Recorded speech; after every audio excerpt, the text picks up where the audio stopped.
ஏங்க யாழினி பல்லவிக்கு ஜூஸ் குடிக்க தெரியல, இவங்களுக்கு ஜூஸ் குடிக்க சொல்லி தரேன். ஏங்க ஜூஸ் எடுத்துக்கோங்க, எடுத்து வாயில வையுங்க. ஏங்க ஏங்க உங்க கூட ஜூஸ் குடிக்கும் பொழுது ஒரு காஷ்மீர்ல வாழ்ந்த மாதிரி ஃபீலா இருக்கு. ஏங்க உங்களுக்கு காஷ்மீர் வேணுமா கூமாப்பட்டி வேணுமா? கூமாப்பட்டியா? ஐயோ இத சொல்லும் பொழுது உடம்பெல்லாம் கரண்ட் அடிச்ச மாதிரி இருக்கு. ஏங்க உங்க கூட ஜூஸ் குடிக்கும் பொழுது ஒரு சொர்க்கத்துல வாழ்ந்த மாதிரி இருக்கு. பாருங்க எடுத்துக்கோங்க. Teacher I love you teacher. Yazhini பல்லையோட ஜூஸ் குடிக்கும் பொழுது கூமாப்பட்டிக்கே இருந்த மாதிரி இருக்கு. இங்க கூமாப்பட்டி பம்பு செட்டுக்கு வாங்க, பால்ஸுக்கு வாங்க, வேற லெவல்ல இருக்கும். பாருங்க.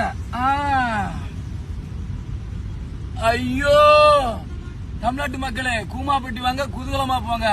நம்ம யாழினி பல்லவி கூமாப்பட்டி வராங்க, வேற லெவல்ல இருக்கும். இன்னும் போதுமே.